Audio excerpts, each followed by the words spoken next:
What's going on, Ole Miss fans? Welcome back to another episode of the Rebel Talk. I'm your host, Zach Moreth. We're back with your co-host, Daylan Flowers. It's been a minute, guys. I'm not going to lie to you. We've been running around. We had the bye week. I was in Destin for the weekend. It was awesome, great weather. But now we're back, right? We're going to lock in here for Washington State week. We're coming at you here on Thursday night, a few, almost hours before kickoff at that 11:45 a.m. slate on Saturday. But followed by a very, tough road test at Georgia and then Oklahoma the next week. So, while it's easy to look ahead of this game, Ole Miss has to win point blank, period. And, I'm not going to get clipped. We talked about it. I'm not going to get clipped like I did against Tulane. I'm not going to sit here and bash Washington State. The bottom line is that Ole Miss lost to a poor Kentucky team last year. So I guess my message, so I don't get clipped, is to be prepared for anything and hope that Ole Miss takes care of business, which I think should happen without a problem, Daylan. What are your thoughts heading into Saturday here? And how's your bye week been, dude? Much needed bye week. Very good time to sit back and relax a little bit and watch some baseball in Oxford. First scrimmage of the season for Ole Miss baseball last weekend against the ULR Trojans, and watch some other football teams. Great weekend, great relaxing weekend. But as always, back to business, back to the times here in Oxford for Ole Miss. Look, I think this Washington State game is a great game to test the mindset of this team right now. It's easy to be complacent if you're an Ole Miss player right now, in my opinion. You're 5-0, defeating LSU, and honestly dominating that game. I know the final score may not show the totality of that, but if you look back at it, Ole Miss, had 14, I believe, 14, maybe 16 penalties against LSU, but doubled the total yards in terms of offense yards against the LSU offense. The defense came away with the takeaway and nearly a few more, and got a sack as well against the LSU offense. So if you're an Ole Miss player and if you're an Ole Miss fan, honestly, it's easy to be head over heels right now, number 4 in the country, and rightfully so. But coming off this bye week, it's time to get back to reality. This is a Washington State team that's going to come in with a lot of great X's and O's, especially offensively, and they're going to test this Ole Miss team. But I think if you're Ole Miss, you obviously are able to run the table. You want to do that, and you want to come out of this game confident going into the next 2 weekends. You want to come into this game avoiding any serious injuries if possible, and you want to come into this game with the best mindset as possible, and that's coming out having a clean game, protecting your quarterback, and dominating in the fashion that hopefully you can get some second string, third string guys in the fourth quarter to allow them to get some game time and reps, but as well build on what's already been a great season if you're Ole Miss. And I think that's what they're going to be able to do this weekend. I think coming off a bye week, having a super early game for the first time this season at home is going to be pretty monumental. I think that they need an early game to get that rust out of them off the bye weekend and come in hot and start the weekend right, and get the game out of the way and then get all focus on Georgia next weekend. But right now the focus is on Washington State, and I think it's going to be a fun one. And Ole Miss has the opportunity to do some great things. You want to continue that high ride right now if you're an Ole Miss fan. Yeah, and for those who are curious, where Lane Kiffin's head is at, pretty funny social media story.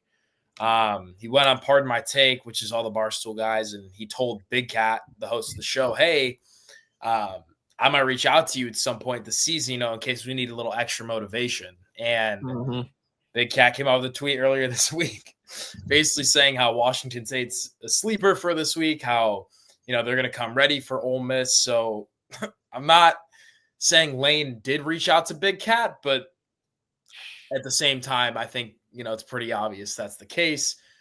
Regardless, Lane Kiffin wants the fans there. If you've listened to his press conference, if you listen to him telling other media people to feed into the rat poison for Ole Miss, then he wants the fans there, bottom line. So, students, fans, whoever the case is, we got to show up and do our part. Can I say something on that? Yeah, dude, hop in. They shouldn't even have to. This is a team that is ranked number 4 in the country right now, 5-0. As hot as any team in the country. Do I think that Ole Miss is in the ranks of some, of other programs? Not right now, but I think they're as hot as as hot a team in the country as of right now. Fans should want to show up. Students should want to show up. season ticket holders should want to be there an hour early to be invested in this team, to help this team build their confidence, momentum, to help them know that they have a fan base that backs them. This shouldn't even be a conversation. The butts should be in seats 30, 40 an hour before the game starts. This is a hot football team. And right now they control their own destiny if they keep things in front of them. And, right now the destiny is the college football playoff. So butts should be in seats because it's a college football playoff team as of right now. And they deserve the fans' support and respect as well.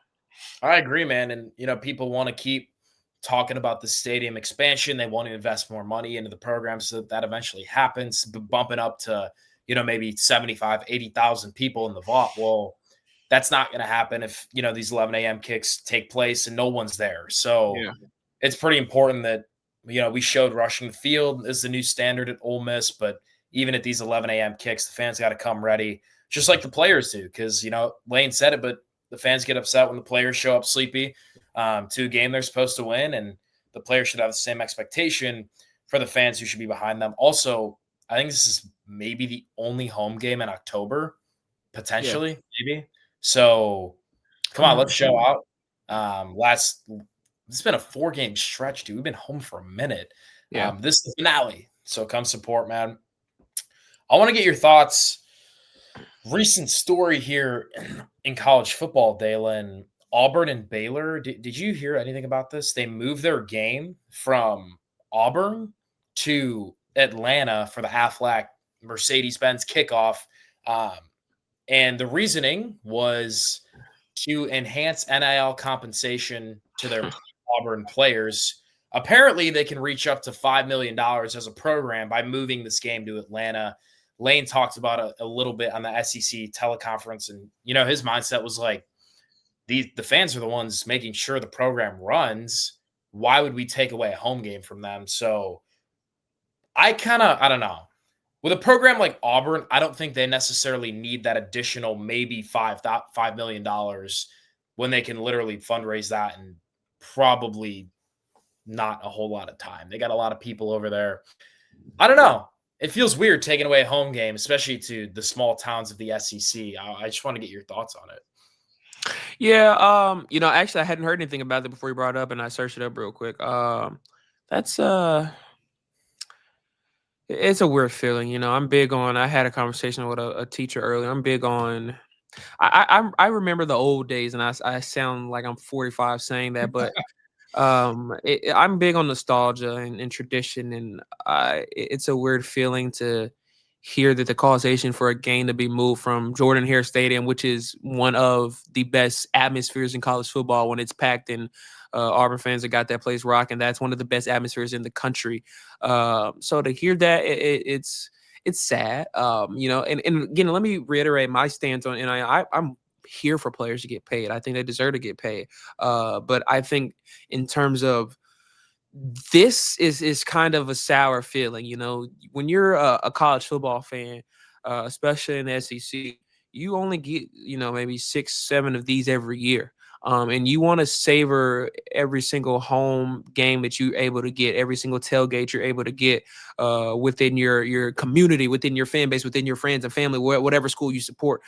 So for them to take that away, it's kind of disheartening. And this is me coming not as a Auburn fan or have any affiliation with Auburn, but it kind of is disheartening to think of if that was my school, how would I feel? But I know there may some people be like, cool, we get to go to Atlanta now and enjoy the Mercedes Stadium there and blah blah blah. I think there's a positive aspect to look at it from there too. But I also think you went to Baylor this year. You would like to then get a home game if you're yourself with Auburn.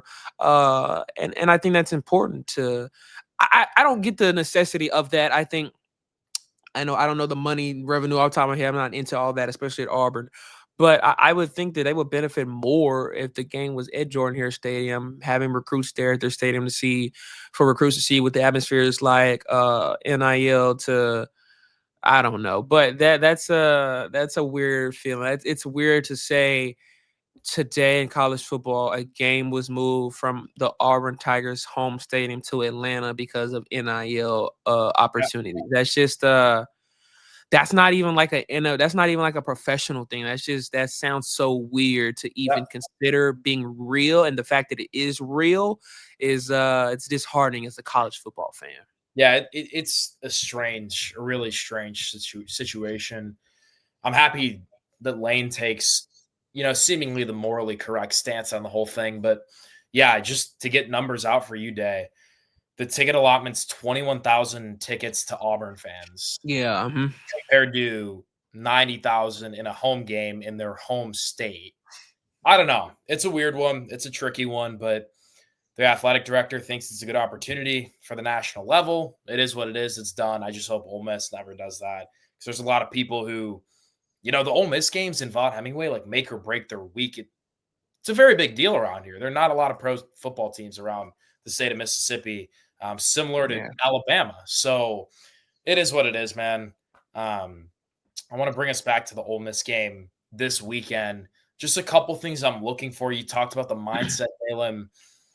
I really want to see this defense pick up even more steam, and Yeah. specifically that defensive line. I thought they did a really nice job against LSU, but Georgia's a whole different animal. So knowing that, I want them to pick it up a little bit, prevent the run a little bit more. Georgia's got a couple of really insanely good running backs over there. So how can you prepare yourself? Well, you need to dominate the line of scrimmage against Washington State. Then offensively, I don't know. I think it's really strange that Lane Kiffin, he acknowledged on the SEC call that Trinidad is a Heisman contender, and he said he doesn't care because Austin Simmons is still in the running and they don't know, yada, yada, yada. I think we're at a point in my head that I'm a little bit past that. I think Trinidad's proven that, he's got the potential to be one of the best quarterbacks in the country, and he's shown that. I don't know. I get it. You want Austin to stay on the roster. You don't want him to transfer. But there's almost a point where you have to make the right call and play Trinidad Shambles. So I want to see good things from him again, stay consistent, and ultimately just pick up momentum in their minds and also physically on the field. But I think Ole Miss is going to dominate this game. I have the Rebels, if not scoring 50, then 60, and hopefully their defense can hold these guys under maybe 20 points. You look at some of their past matchups. They lose to Washington 59-24. They lose to North Texas 59-10. You'd hope Ole Miss can handle business, brother. Yeah. I don't want to say I'm tired of talking about it, but I'm not buying into the Lane Kiffin saga of the quarterback situation. I've been around him long enough to not really buy into a lot of the things that he kind of throws around with at this point. You'll know when the game starts. But like you just said, Trinidad Chambers has skyrocketed since the Arkansas game for not just running his mouth, but for providing on the football field and taking care of business on Saturdays. And he's almost been picture perfect while doing it. Only one interception, doing it while throwing and running the ball. And his team is really buying around him, but his energy levels are off the charts.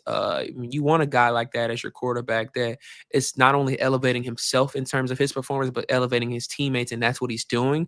And as well to the Austin Simmons situation, I know some fans may have the thought that if Austin doesn't come back and start, then he may transfer. I don't necessarily think that's the case. I think their competition is always a great thing. I think that Austin, whenever he gets 100%, whenever that time is this season, will be able to compete for the starting job again, and rightfully so.